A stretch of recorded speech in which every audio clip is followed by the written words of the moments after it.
Hi guys, welcome back. In this video, we are going to see how to utilize the SAP Datasphere to import the table as well as with help of option of data builder. First of all, you need to log into the SAP Datasphere. Okay, once you log into the SAP Datasphere and click on this data builder option. So in this data builder option, we have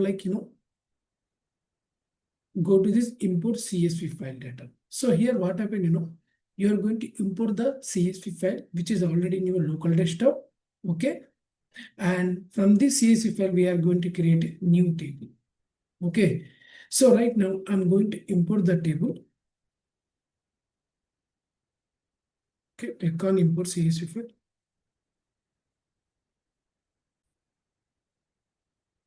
So click on import CSV file. Now select the source file. The source file is like it is available in my document. I'm going to select this one. Click on open.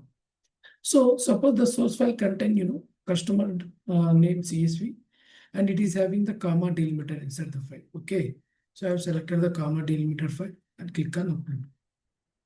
Okay. So what happened, here it is going to upload the file data.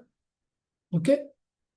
It is going to upload the file data. Suppose if you want to see the properties of the, for the particular column CAD. So if you click on here, it is giving, CAD, and here data type also left side. Okay. EA means varchar, and this is integer kind of thing.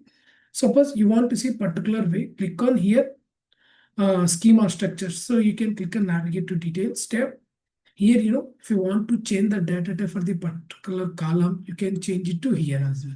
Okay. And if you see, if you want to validate this one, so it is going to validate the data type. And if you see here, this is the like bar chart. See how many CADs values are there, you can verify count to one. It is kind of data profiling things. Okay. Range, it is giving everything details. Okay. Suppose you want to assign this CAD has a key, like primary key, you want to make it, so you can change it. And coming about another column, I want to change to data type to varchar. Okay, I can select the string. Okay, based on the column we have, right? Based on that, we have to select it. After doing this one, suppose I want to, deploy this one. So click on deploy.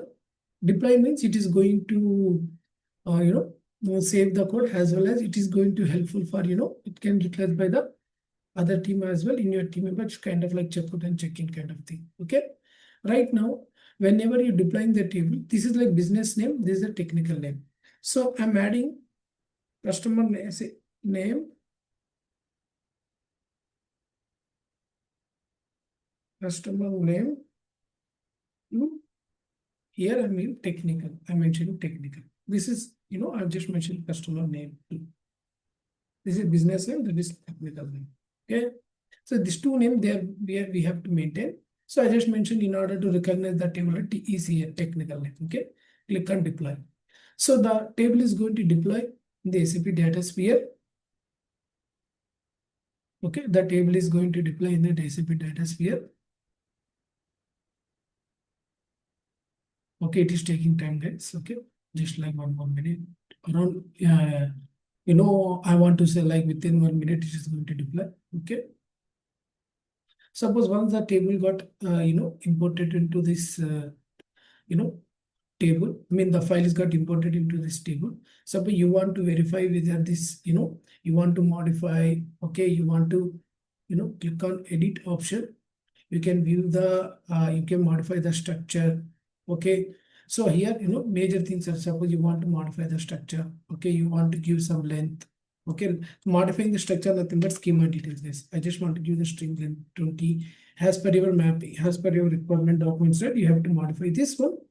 Okay. Now I did some changes. Suppose if I'm saving this, it is going to save the structure. Okay.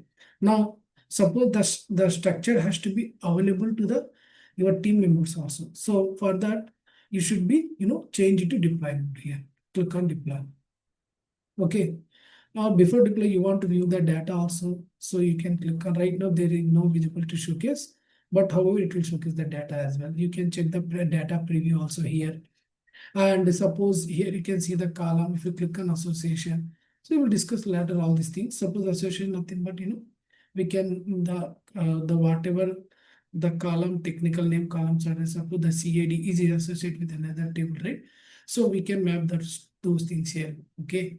And what is the business purpose? This table utilizing for the like custom requirement or standard requirement, right? As per our SAP's requirement, we used to utilize this option. In case if you are maintaining any table, DB table, we have to maintain some partition data. So if you define the partition, that only required partition data it is going to load. Okay. So dependency object means here if you have any dependency objects on this table, so you can mention over here. Okay. So these are the major options it is available here. Okay. And one more thing, if you want to export this table to CSV, you can export this one. And this is option is also like upload data from, say, you can upload data from here as well. So if you want to add more records, right, you can add it here. We'll check this option later, guys. Okay, I just want to give how to import the table into data builder and how to create it. So right now I'm saving this table. Why? Because I have already saved. I want to deploy this one. Right now I'm deploying this table. So it is going to deploy the table, guys. Okay. So the table is available for the further scenarios. Okay. So you just need to go to data builder option. Okay. Click on data builder option. You can select this one. Okay. Now see changes to still it is happening. Okay. Now it is changed to deploy. So if you click on this one here, you can again you want to import it, you can create a new table by import. So we have many options: report entity, import tables, and validated remote table, import permission. Many options are there. We'll try to explore in future classes, guys. So this is about the major thing in this video, guys. How to import the data of CSV into data builder and create a new table. Thank you, guys. Please subscribe my channel for such kind of videos, and as well as we'll try to cover more on the SAP Datasphere. Thank you, guys. Have a good day.